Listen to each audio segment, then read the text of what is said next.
जय हिंद दोस्तों। हम लोग देख रहे हैं कैलकुलस के ऊपर वीडियो सीरीज और आज की इस वीडियो में हम लोग देखने वाले हैं डिसकंटिन्यूटी ऑफ अ फंक्शन। तो सबसे पहले हम लोग नॉर्मली समझ लेते हैं डिसकंटिन्यूटी ऑफ फंक्शन होता क्या है। अगर कोई फंक्शन किसी पॉइंट पे कॉन्टिन्यूस नहीं है तो हम लोग बोलेंगे कि वह फंक्शन उस पर्टिकुलर पॉइंट पे डिसकंटिन्यूस है। जैसे कि function F x is said to be discontinuous at point X equal to A if it is not continuous at x equal to 0। हमने नॉर्मली समझा था कि अगर कोई फंक्शन है वो अगर कॉन्टिन्यूस है तो उसका जो ग्राफ बनेगा हम उसको बिना पेन उठाए ड्रॉ कर सकते हैं। अब मान के चलिए एक ऐसा फंक्शन है जिसके ग्राफ को मैं इस टाइप से ड्रॉ किया, तो इस ग्राफ को मैं वन टाइम एक साथ ड्रॉ नहीं कर सकता। मेरे पास एक यह पॉइंट है जहाँ पे मेरे को पेन उठाना पड़ेगा, तो इस पर्टिकुलर पॉइंट पर फंक्शन डिसकंटिन्यूअस हो जाएगा। यानी कि अगर कोई फंक्शन किसी एक पॉइंट पे डिसकंटिन्यूअस है उसका मतलब यह नहीं है कि पूरा पूरा फंक्शन डिसकंटिन्यूअस है, अलग पॉइंट पे वह कॉन्टिन्यूअस भी हो सकता है। तो ये हम लोग का हो गया डिसकंटिन्यूटी के बारे में। कोई भी फंक्शन अगर कॉन्टिन्यूअस नहीं है किसी पॉइंट पे तो उस पे वो डिसकंटिन्यूअस होगा। अब हम आ जाते हैं टाइप्स ऑफ डिसकंटिन्यूटी में। इसमें सबसे फर्स्ट है रिमूवेबल डिसकंटिन्यूटी। तो इसका डेफिनेशन क्या बोलता है, function F x is said to be should said to have a removable discontinuity at x equal to A if limit exist but not equal to functional value. If limit exist करना चाहिए, limit exist करेगा का मतलब क्या है, जो left hand limit है और जो राइट हैंड लिमिट है उसका वैल्यू तो आएगा लेकिन वो किसके इक्वल नहीं होगा, फंक्शनल वैल्यू के इक्वल नहीं होगा। तो इस कंडीशन में इसको बोलेंगे रिमूवेबल डिसकंटिन्यूटी। अब यहाँ पे यह नेम आने का मेन रीजन यह है कि अगर हम फंक्शनल वैल्यू को चेंज कर दें, चूंकि लिमिट एग्जिस्ट कर रहा है, इसलिए अगर हम फंक्शनल वैल्यू को चेंज कर दें तो यहाँ पे पॉसिबिलिटी है कि फंक्शन को हम कॉन्टिन्यूस बना सकते हैं।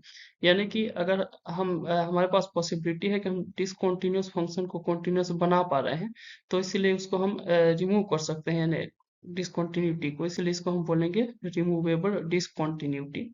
इसके अलावा जो भी डिसकंटिन्यूटी है उसको कोई भी तरीके से दूर नहीं किया जाता है, इसलिए उसमें उनके अदर नेम्स हैं। यहाँ पे आ जाइए एग्जाम्पल पे। एक फंक्शन डिफाइन किया है, देखते हैं किस टाइप से रिमूवेबल डिसकंटिन्यूटी है। इसमें अगर जब हम सॉल्व करने जाएंगे आप देख पाओगे यहाँ पे जो है फंक्शनल वैल्यू दिया गया है F of zero this is equal to 0। इसके बाद अगर लेफ्ट हैंड लिमिट की बात करें तो अगर लेफ्ट हैंड लिमिट की बात करें हम लेफ्ट हैंड लिमिट तो हमको मिल क्या जाएगा, हमको मिल जाएगा limit x tending to 0 negative F of x this is equal to, हमको मिल जाएगा limit H tending to 0 function of 0 minus H. और यह नेक्स्ट स्टेप में मिल जाएगा limit H tending to 0 F of minus H. तो अगर हम यहाँ पे वैल्यू पुट कर दिए क्या आ जाएगा, लिमिट एच टेंडिंग टू 0 और यहाँ पे आ जाएगा sine of minus h upon minus h. अब हम जानते हैं sine of minus theta equal to minus sine theta, तो वहां से क्या वैल्यू मिल गया, हमको मिला limit H tending to 0 minus of sine theta से माइनस माइनस कैंसिल हो गया, हमको मिल गया sine of h upon h. और हम जानते हैं limit x tending to 0 sine x upon x का वैल्यू क्या होता है, 1 होता है। तो हम लोग का हो गया लेफ्ट हैंड लिमिट। अब हम आ जाते हैं राइट हैंड लिमिट में। राइट हैंड लिमिट इसमें करेंगे क्या, limit x tending to 0 positive F of x this is equal to, इसमें आ जाएगा limit H tending to 0 F of h. तो वैल्यू क्या मिल जाएगा, इसका डायरेक्ट वैल्यू मिल जाएगा limit H tending to 0 sine of h upon h, जिसका वैल्यू डायरेक्ट हो गया 1। अब यहाँ पे हम देख रहे हैं कि लेफ्ट हैंड लिमिट और राइट हैंड लिमिट इक्वल है, पर फंक्शनल वैल्यू यहाँ पे 0 हो जा रहा है। इसलिए अगर फंक्शन में मैं साइन एक्स अपॉन एक्स है जब एक्स नॉट इक्वल टू 0 है और यहाँ पे जो 0 है उसके जगह मैं 1 पुट कर दूं तो फंक्शन कॉन्टिन्यूस हो जाएगा, यानी कि हम इसको अगर चाहें तो कॉन्टिन्यूस बना सकते हैं। तो इस टाइप के जो डिसकंटिन्यूटी होता है वो होता है रिमूवेबल डिसकंटिन्यूटी। यहाँ पे एग्जाम्पल 2 दिया हुआ है, इसके बारे में आप लोग अच्छे से जानते होंगे। इसका जो लेफ्ट हैंड लिमिट आता है वो आता है 0 और जो राइट हैंड लिमिट है वो भी 0 आता है, क्योंकि 0 इंटू बाउंडेड फंक्शन करके 0 आ जाता है। पर यहाँ पे हम देख पा रहे हैं कि जो फंक्शनल वैल्यू है एफ ऑफ जीरो वो 2 है। अगर यहाँ पे हम 2 की जगह में 0 रख दें तो यह फंक्शन भी कॉन्टिन्यूस हो जाएगा। इसीलिए इस टाइप की डिसकंटिन्यूटी को बोलेंगे हम लोग रिमूवेबल डिसकंटिन्यूटी। और ये था इसका second example.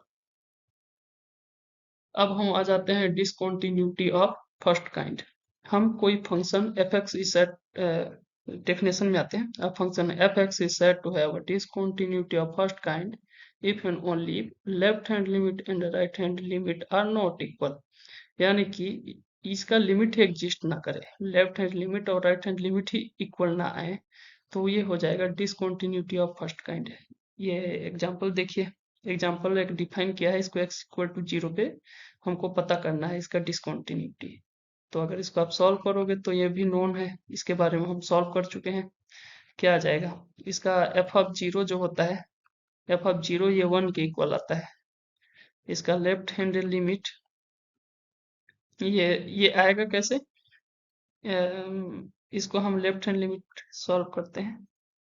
Extending to 0 negative F of x, this is equal to आ जाएगा limit x tending to 0 F of minus h.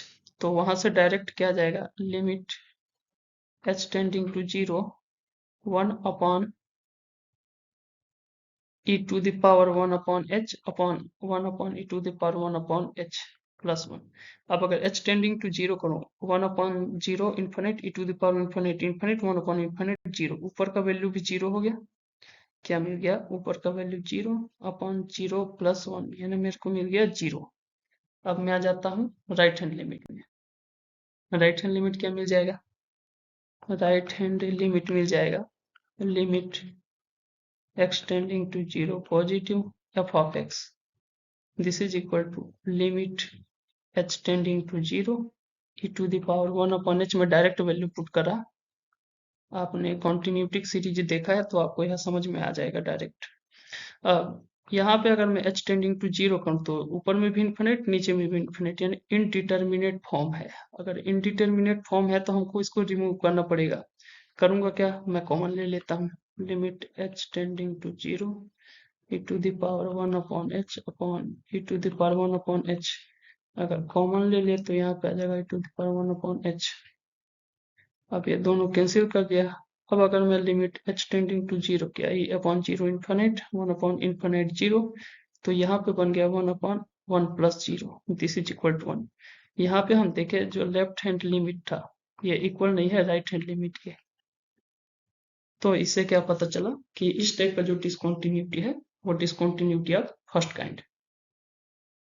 अब आ जाते हैं डिसकंटिन्यूटी ऑफ सेकंड काइंड में। इसमें क्या बोलता है कि कोई function F x is said to have a discontinuity of second kind at x equal to A if and only left and right hand limit does not exist, exist ही ना करे। जैसे कि यहाँ पे एक सिंपल एग्जांपल हमारे पास है। अगर इस एग्जांपल की बात करूं तो इसमें फंक्शनल वैल्यू मान के चलो कुछ भी है, एफ ऑफ 0 इक्वल टू 0, ठीक है।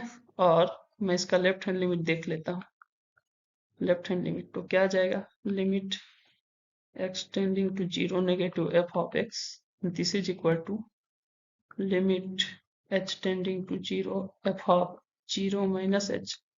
अब इसमें अगर वैल्यू पुट कर दे क्या मिल जाएगा, limit x tending to 0 1 upon minus h into sine 1 upon minus H. तो ये इक्वल हो जाएगा लिमिट एच टेंडिंग टू 0। अब देखिए sine of minus theta minus sine theta से मिल जाएगा 1 upon h to sine 1 upon h. अब एच टेंडिंग टू 0 पे 1 अपॉन 0 इन्फिनिट हो रहा है और साइन इन्फिनिट डिफाइंड नहीं है, यानी हम इसको इसके आगे सॉल्व नहीं कर सकते। क्यों, क्योंकि 1 upon 0 infinite into undefined function, तो ये क्या हो गया अनडिफाइंड। इसी तरह से अगर राइट हैंड लिमिट देखें तो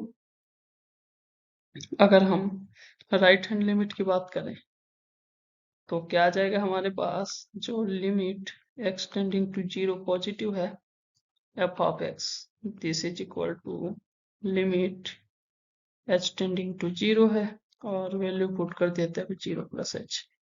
तो यहाँ से मिल क्या गया, लिमिट एक्सटेंडिंग टू 0 एंड यहाँ पे वैल्यू मिल जाएगा 1/h into sine 1/h।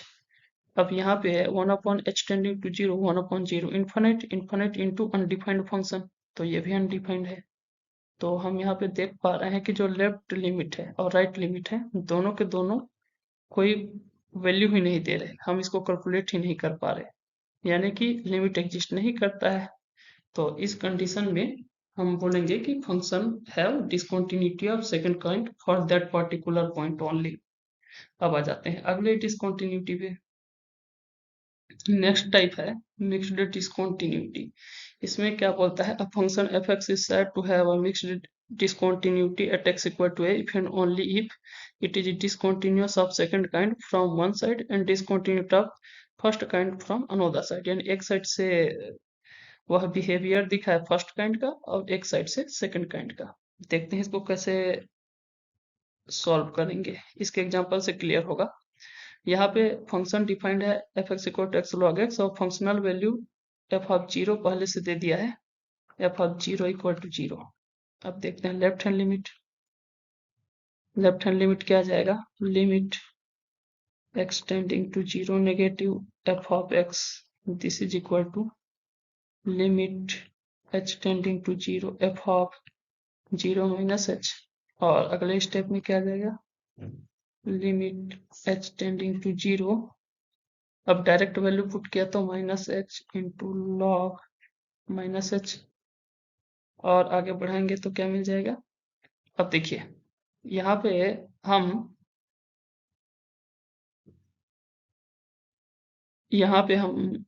Sorry यहाँ पे x इंटू लॉग एक्स नहीं है, 1 मिनट, यहाँ पे थोड़ा सा करेक्शन है। ये जो फंक्शन है ये log x अपॉन x है, अगर यह लेके चले तो क्या आएगा देखते हैं। यहाँ हमको मिल जाएगा इसके प्लेस पे log माइनस एच। अब देखिए हम चूंकि जानते हैं कि log negative h tending to 0 defined ही नहीं है, h टेंडिंग टू 0 पे log 0 अनडिफाइंड है, तो लेफ्ट हैंड साइड से ये अनडिफाइंड हो गया। क्यों अनडिफाइंड हो गया, क्योंकि log नेगेटिव डिफाइंड है ही नहीं, तो हम नेगेटिव में जब 0 टेंड कराएंगे इसमें तो ये पूरा का पूरा वैल्यू अनडिफाइंड हो जाएगा। अब आते हैं राइट हैंड साइड में। राइट हैंड साइड में हमको क्या मिल जाएगा, limit x tending to 0 positive F of X से पाई formula and limit h tending to 0 value put करें एफ ऑफ h। जैसे वैल्यू पुट करेंगे क्या जाएगा, limit h tending to 0 log of h upon h। अब देखिए h टेंडिंग टू 0 पे पॉजिटिव के तो हम log डिफाइन होता है, पर यहाँ पे इनडिटर्मिनेट फॉर्म है, हम h को अगर वैल्यू पुट करें तो इन्फिनिट अपॉन 0 आ रहा है, तो करेंगे क्या, एल हॉस्पिटल रूल लगाएंगे। एल हॉस्पिटल में करते क्या है, न्यूमरेटर एंड डिनोमिनेटर को गिवन वेरिएबल के रेस्पेक्ट में डिफरेंशिएट कर देते हैं। तो यहाँ वेरिएबल क्या है, एच वेरिएबल, तो करेंगे क्या, न्यूमरेटर एंड डिनोमिनेटर को एच के रेस्पेक्ट में डिफरेंशिएट किया जाएगा। Limit h tending to 0 1 upon h upon 1। अब देखिए मिला क्या, limit h tending to 0 1 upon h tending to 0 1 upon h this is equal to h tending to 0 1 upon 0। ये भी एक इन्फिनिट वैल्यू दे रहा है, पर एक डिफाइंड है, एक दूसरा का वैल्यू नहीं मिला, वाले दूसरे का वैल्यू नहीं मिला। तो ये जो फंक्शन है यह बिहेवियर दिखा रहा है मिक्स्ड डिसकंटिन्यूटी का, एक साइड से अनडिफाइंड और एक साइड से हमको कुछ वैल्यू मिल रहा है। तो अब आगे बढ़ते हैं। जो लास्ट डिसकंटिन्यूटी है वो है infinite discontinuity. A function F x is said to have infinite discontinuity if and only if left and right hand limit are positive and negative infinite. यानी कि इनका जो लिमिट आए लेफ्ट से नेगेटिव और राइट से पॉजिटिव आ जाए। इस क्वेश्चन को देखते हैं। इस क्वेश्चन को एफ एक्स दिया है, एफ एक्स को 1 अपॉन मोड एक्स, हम इसको दो साइड टाइप से पार्टिसिपेट कर सकते हैं, क्योंकि मॉडुलस फंक्शन के प्रॉपर्टी से हम लोग जानते हैं कि इसका वैल्यू हो जाएगा 1 अपॉन एक्स जब x ग्रेटर देन 0 है, और इसका वैल्यू हो जाएगा -1 अपॉन एक्स जब x का वैल्यू लेस देन 0 है। यानी राइट लिमिट के लिए यह वाला वैल्यू और लेफ्ट लिमिट के लिए यह वैल्यू यूज करेंगे। अब इसका जो फंक्शनल वैल्यू है फंक्शनल वैल्यू इसमें डिफाइन नहीं किया है, ये मैं डिफाइन कर देता हूँ। इसका functional value F of zero equal to zero लेके चल रहे हैं हम लोग। अब इसका हम लोग चेक करेंगे left hand limit. Left hand limit, तो लेफ्ट हैंड लिमिट क्या आ जाएगा, limit x tending to zero negative f of x, this is equal to limit h tending to zero f of minus h।